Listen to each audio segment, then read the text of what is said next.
A paz do Senhor, amada igreja, é com muita alegria e satisfação que estamos mais uma vez aqui nessa oportunidade que o Senhor nos deu e nesse propósito que o Senhor colocou no nosso coração, de pregar a sua palavra, falar do seu amor e evangelizar através da rede, da internet.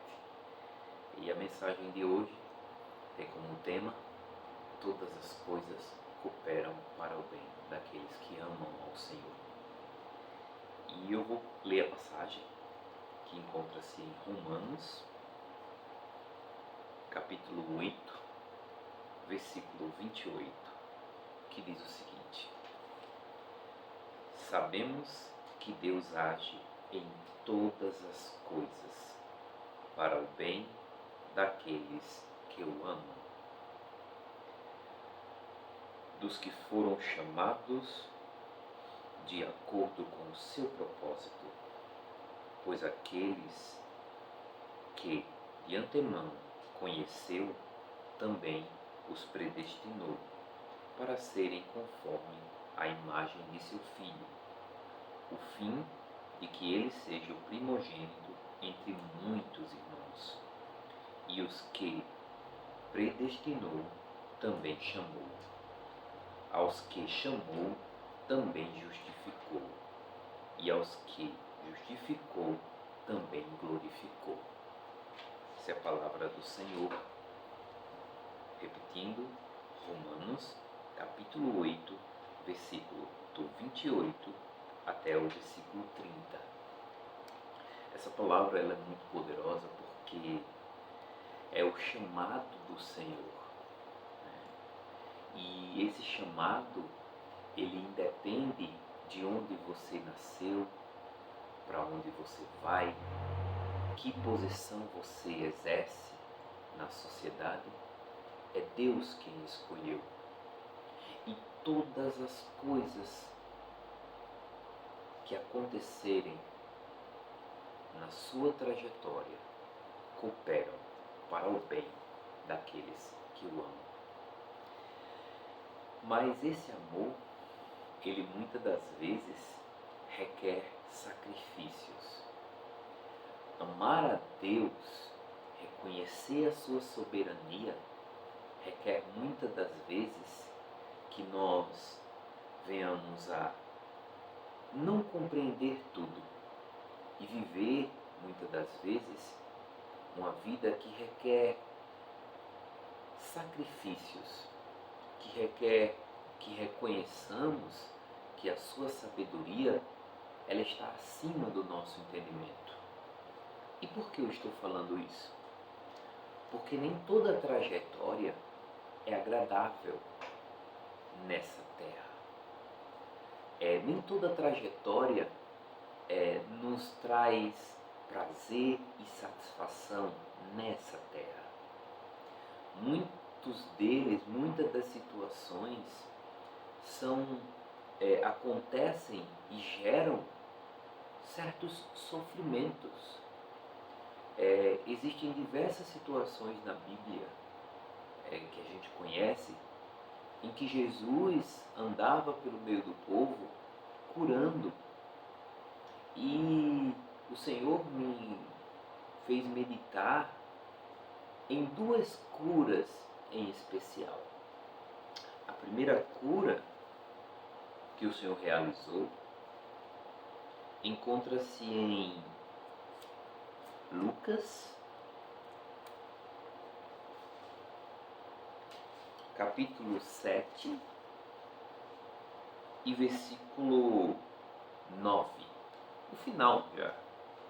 Diz assim: ao ouvir isso, Jesus admirou-se dele e, voltando-se para a multidão que o seguia, disse: eu lhe digo que nem em Israel encontrei tamanha fé. Então, os homens que haviam sido enviados voltaram para casa e encontraram o servo restabelecido. De quem essa passagem está falando? Está falando da cura do servo do centurião. O centurião, era um homem de autoridade no período em que Jesus veio na terra, era um romano, era uma pessoa que tinha sob o seu comando outros subordinados. Mas ao ouvir falar de Jesus, ao saber que Jesus estava naquela cidade, mesmo ele não sendo judeu, mesmo ele sendo um gentil, ele creu em Jesus.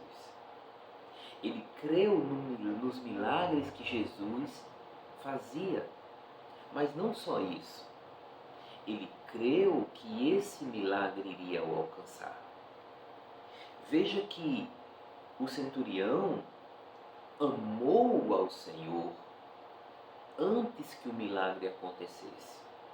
O centurião, ele não amou ao Senhor após a cura do seu servo. Ele já estava crendo no Senhor. Ele ouvia falar.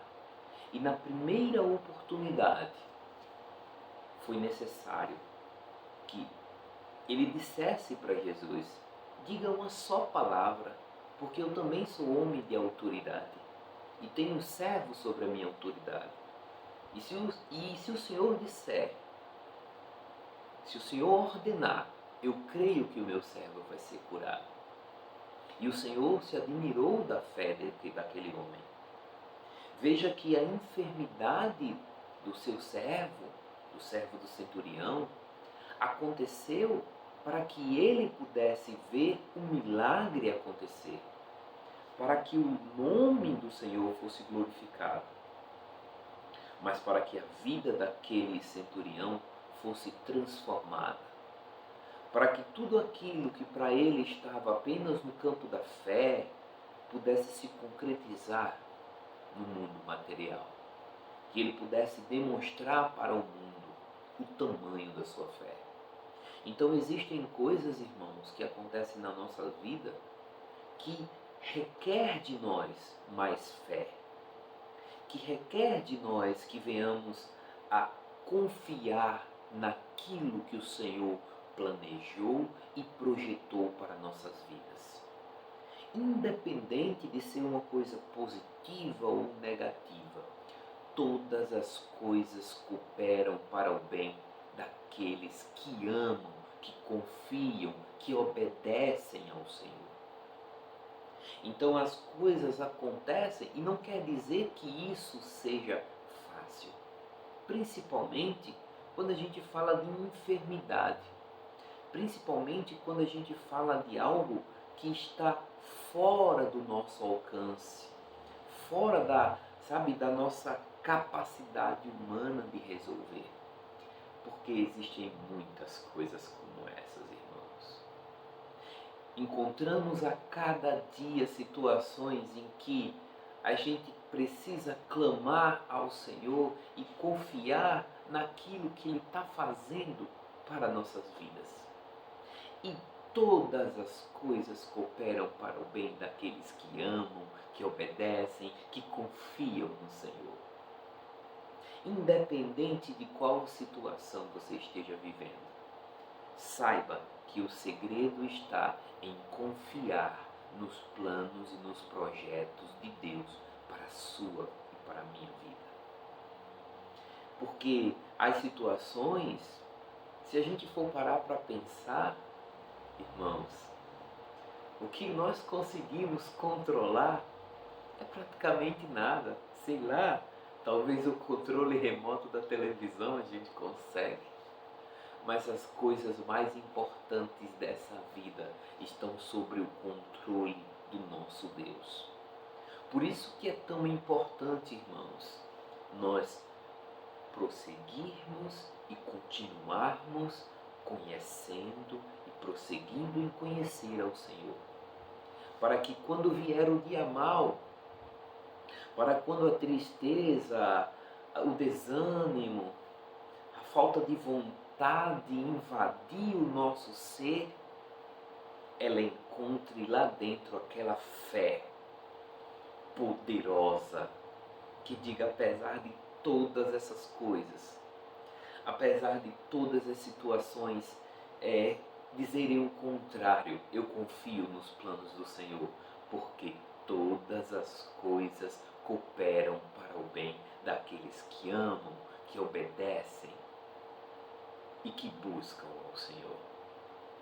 Então, nós precisamos entender que as situações que passamos acontecem por algum motivo maior e mais especial. Independente, irmãos. E mesmo que essa situação seja uma situação de nascença, é o nosso segundo milagre. Eu falei de 2 milagres. O primeiro foi a cura do servo do centurião, que mesmo sendo um gentil, mesmo não estando enquadrado naquela caixinha de que, esse vive na igreja, esse é santo, esse é assim, assim, ele totalmente fora, ele era um gentil, ele não era um judeu. E o Senhor falou: nunca em Israel eu vi tamanha fé. E essa fé, ela foi o combustível para que o milagre na vida daquele homem acontecesse. Então, o segredo está em confiar no Senhor, porque Ele é a nossa fortaleza, Ele é o nosso socorro bem presente. Pois o castigo que nos traz a paz estava sobre Ele, e sobre as nossas pisaduras, suas pisaduras, fomos sarados. Sobre as suas pisaduras, fomos sarados. E o segundo milagre, que para mim chamou muita atenção, encontra-se em... Deixa eu ver aqui, só um minuto. Vamos abrir aqui a passagem. Eu acho que está aqui já destacado. Sim. Encontra-se em João 9, do versículo 1 até o versículo 3. O comecinho, que diz assim. João 9, do 1 ao 3. Diz assim a palavra do Senhor. Ao passar, Jesus viu um cego de nascença. Seus discípulos lhe perguntaram: Mestre, quem pecou, este homem ou seus pais, para que ele nascesse cego? Disse Jesus: nem ele, nem seus pais pecaram, mas isto aconteceu para que a obra de Deus se manifestasse na vida dele. Veja o projeto de Deus. Aquele homem nasceu cego.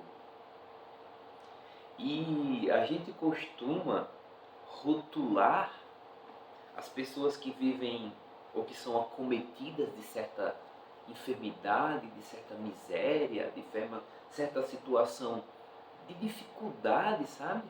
A gente costuma associar isso ao pecado. Ele está dessa forma porque ele pecou. Como os discípulos perguntaram: se não foi ele que pecou, foi seus pais que pecaram para que ele nascesse dessa forma? O Senhor responde, confirmando que todas as coisas cooperam para o bem daqueles que amam ao Senhor. Tudo tem um propósito. E para esse homem, o propósito era glorificar ao Senhor. Ele nasceu cego. Ele nasceu com uma deficiência. Mas nem ele pecou, nem os seus pais pecaram. Aquela situação aconteceu para que se manifestasse a glória de Deus. Então é assim na minha, na sua vida, irmão. Existem coisas que a gente não vai entender. Só quem pode entender é o Senhor. E o segredo está exatamente em confiar nesses planos. E como que a gente pode confiar e como que a gente pode, mesmo diante de uma dificuldade como essa, cegueira de nascença, sem nunca ter visto ninguém, nada. Os pais, às vezes, talvez, assim como eu, que na oportunidade vocês vão saber um pouco da minha história também, às vezes a gente se pergunta por quê? O que a gente fez de errado, né? Por que essas coisas acontecem? Por que eu sou tão infeliz? Por que eu não consigo um bom casamento? Por que eu não consigo um bom emprego? Por quê? Por quê? Por quê? Por que ao invés da gente perguntar por quê, a gente não decide confiar no que Deus tem projetado para as nossas vidas e dar o nosso melhor e fazer o nosso melhor e aproveitar cada oportunidade? Porque quem chamou a atenção de Jesus não foi o cego, como aconteceu no milagre anterior que mencionamos. Foi o Senhor que se compadeceu dele, que viu ele, que o viu. Então o Senhor está te vendo, o Senhor está me vendo. O Senhor sabe o momento certo de agir. O Senhor sabe o momento certo de mover e realizar o teu milagre, o meu milagre. Mas antes disso, o Senhor tem um propósito em cada uma das coisas, em cada uma das dificuldades. A gente se torna uma pessoa melhor. A gente, no meio da dificuldade, no meio do deserto, a gente busca mais ao Senhor. A gente tem sede de Deus. A gente tem necessidade. Muitas das vezes, quando a gente está naquele momento de bonança, de alegria, de festa, a gente até esquece do Senhor, né? Porque muitas das vezes a gente, ao invés de comemorar com o Senhor, a gente comemora como se fôssemos do mundo. Como se aquela bênção, aquilo que o Senhor nos proporcionou, não veio de Deus, não foi um milagre do Senhor. Então, a gente precisa honrar ao Senhor, mesmo num momento de alegria, primeiramente ao Senhor. Ame ao Senhor de todo o seu coração, independente da situação em que você esteja vivendo, independente da dificuldade que você esteja passando, porque todas as coisas cooperam para o bem daqueles que amam ao Senhor. Todas as coisas cooperam para o bem. Então, se você ama a Deus, se você busca a Deus, no nosso primeiro vídeo, a gente falou do amor, primeiro mandamento, amar ao Senhor acima de todas as coisas. Nada substitui o nosso Deus. Nada substitui o nosso Deus. A gente pode ter todas as riquezas desse mundo. A gente pode ser a pessoa mais influente desse mundo. A gente pode ter 1 milhão de seguidores nas redes sociais. Mas isso não substitui o nosso Deus. A gente pode ter milhões e milhões de dinheiro na conta corrente, investimentos. Isso não substitui o nosso Deus. Porque mesmo diante de todas essas coisas, uma situação como essa, dessa criança, desse jovem que nasceu cego, uma situação de desfalecimento, como foi o caso do servo do centurião, nada vai substituir, vai comprar, vai dar a vista de volta, vai trazer a saúde de volta. Porque Deus, quem dá todas essas coisas, as maiores bênçãos vêm do Senhor. Então, por que ignorar a esse Deus? Por que ficar questionando a esse Deus? Se Ele tem todo o poder, se Ele tem toda a sabedoria, se sua sabedoria é soberana, sobre o nosso entendimento. Então, amados irmãos, eu não sei qual a dificuldade, eu não sei o que você passa, eu não sei o que te aflige, sabe? Não sei o que é que deixa a tua alma angustiada, mas eu tenho certeza de uma coisa, que se você ama a Deus, se você busca a Deus constantemente, se você tem sede de Deus, e se você a cada dia tem adorado, servido ao Senhor, pode ter certeza, irmãos, a obediência à sua palavra será recompensada no tempo certo, porque tudo tem um propósito, e esse propósito ele é maior do que eu e do que você. O propósito ele vai além das nossas vidas, ele impacta outras vidas. O propósito ele impacta gerações, descendências de famílias. Então talvez o que você passa hoje, a dificuldade que você passa hoje, é para que sirva como exemplo, modelo de fé para outras pessoas. Então ame a Deus de todo o seu coração e confie nos planos do Senhor para a sua vida. Confie naquilo que o Senhor tem projetado para os seus, porque o que o Senhor tem projetado é o melhor. Mesmo que não venhamos entender, mesmo que em determinados momentos nós venhamos a sofrer, como é que a gente forja o nosso caráter? É em meio à bonança? É no deserto? É no deserto que o Senhor molda o vaso. Então creia que o Senhor tem o melhor para mim e para você. E para finalizar, irmãos, e confirmar tudo isso, né?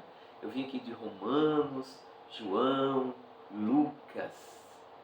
O que é que o Senhor fala no Antigo Testamento? O que é que ele fala sobre a obediência à sua palavra?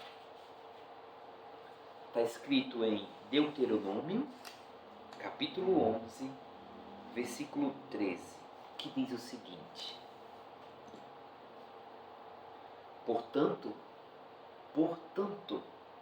se vocês obedecerem fielmente aos mandamentos que hoje lhes dou, amando o Senhor, o seu Deus, e servindo de todo o coração e de toda a alma, então no devido tempo, quando, irmãos?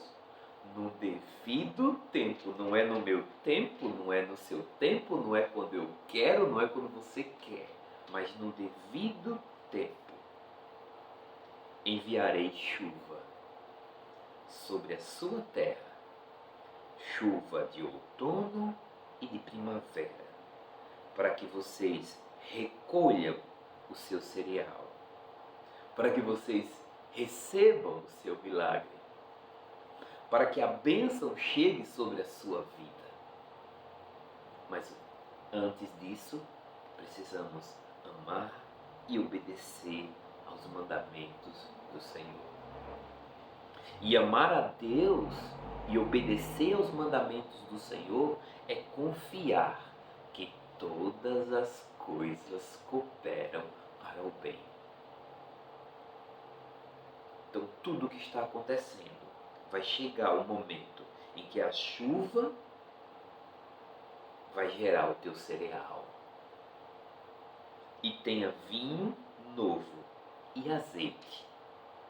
Ele dará pasto nos campos para o seu rebanho. E quando vocês terão o que comer e ficarão o quê? Satisfeitos. Esse é o nosso Deus, irmãos.